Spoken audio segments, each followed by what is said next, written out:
Okay, today we are gonna start with something new. So measurable functions. Okay, measurable function. Okay, so first, uh, we say that okay, let x be a set and s be a sigma algebra on x. Then, so xs a pair is called measurable space. Okay, measurable space. Now from onward, I will denote measurable space by m space. Okay, so that's measurable space. Now okay, so this is measurable space. Now so if we have a measurable space, okay, then we can define a measurable function. So measurable function is a function f from x to the set of real number is said to be measurable function, okay, if f inverse of b belong to S for all Borel set is a subset of R. Okay, where B is a Borel set. Okay, and this kind of function we actually call it S measurable function. Okay, now we have another definition which is called a Borel measurable function. So we say that a function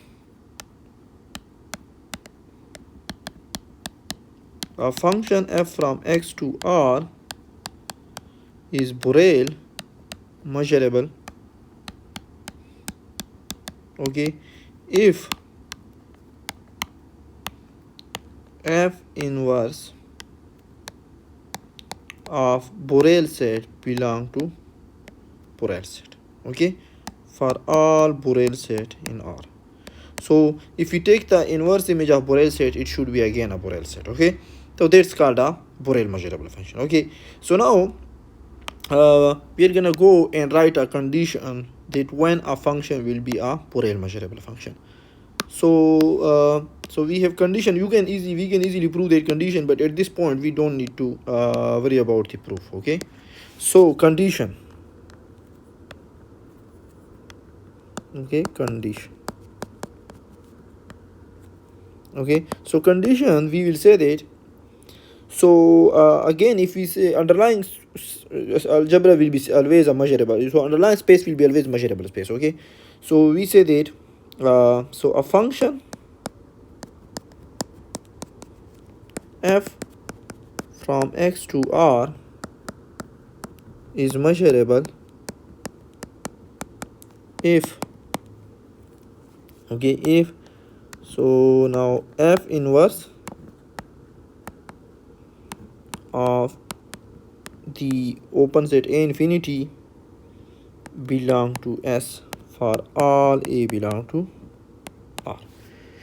If we have this property, then the function will be measurable. That's the condition to check. That's the one of the condition. We can use definition depending on the situation. Okay, so while we can see that, okay, so this f inverse, okay, to a to infinity is nothing but definitely this is x belong to x such that f of x belong to a to infinity. Okay, now this means that x belong to x such that I can write this is this way: f of x is greater than a, and this is this thing. Okay, so if f inverse of a infinity, the pre-image a belong to the sigma algebra, then we say that the function is measurable function. To see that, we're gonna do an example. Okay, so example is, okay, so example is, okay, so example is, so let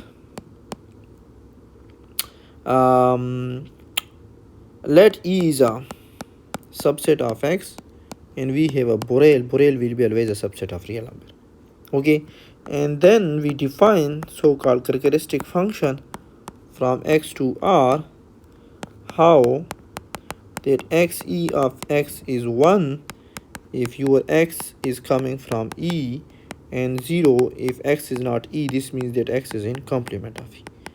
Okay, so we will see that, okay, this is gonna be a measurable function.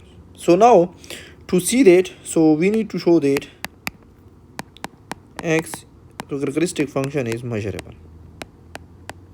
Okay, measurable, S measurable, Borel measurable, they are different kind of terminologies. Okay, so this means that this implies that what we need to show that x inverse of E of a Borel set is in sigma algebra. Okay, but to find x inverse E, so first if we can see that what is the inverse of 1, this is clearly E. Okay, and then what is the inverse of 0, this is clearly the complement of E.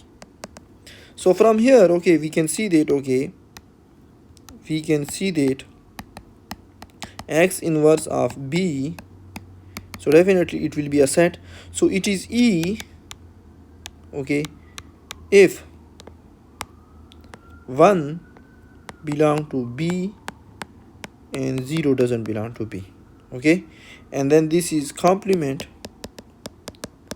if 1 doesn't belong to B and 0 belong to B, and this is empty if neither of, so if 1 doesn't belong to B and 0 also doesn't belong to B, and this is completely whole set X if 1 belong to B and 0 belong to B, because then it will be E and the union of complement. So definitely then it will be a whole set XE. So now, so this will be, so now x inverse E of B is in S only if and only if E is in S. If E is in sigma algebra, definitely the whole set will be in sigma algebra. So that's how, so the characteristic function is a measurable. Okay, because if E is in S, say S is sigma algebra, complement will be there, x whole xb will be there, empty set will be there, so this whole x inverse E B will be in S.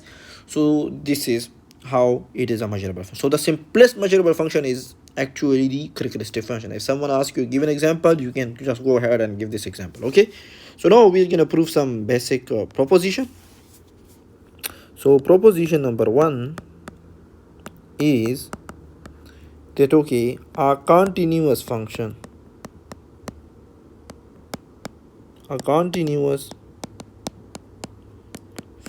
is Borel measurable. Borel measurable or S measurable, they are kind of same thing. Okay, so just don't worry about the notation. Okay, so prove.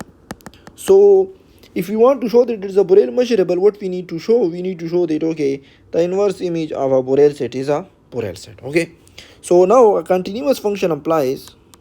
In topology, we know that continuous function means the inverse image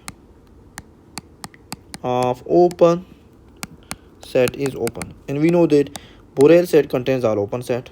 Okay, is open. So this means that, okay, what is this thing? We just saw that f inverse of A infinity, this is nothing but this is f is greater than A, and this is open. Okay, hence it is Borel. Okay, and if it is Borel, then this is a Borel measurable function. So done. Okay, so another proposition is again we are gonna do a simple proposition. Okay, so simple proposition is another proposition. Okay, so this is a continuous function is a Borel measurable function. Okay, so now we say that we take, okay, so if, so we have function from x to R is S measurable, R is measurable. Okay, and then we have another function G from R to R, this is Borel measurable. Borel measurable means the inverse image of Borel set is Borel measurable. Okay, then the composition of GOF is S measurable. S measurable means the inverse image of Borel set is in sigma algebra. Okay, measurable. So proof, if we want to prove it, we need to show that GOF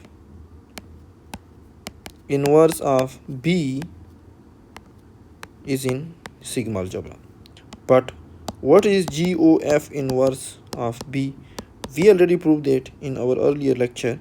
So this is nothing but this is F inverse O G inverse B. Now by definition this is nothing but G inverse B. Now since G is Borel measurable, so G inverse of B belong to B. So then F inverse of B, since F is Borel measurable, this will be in S algebra. So this means that whole is in sigma algebra. So this means that okay, the composition is also in S algebra, and we are done.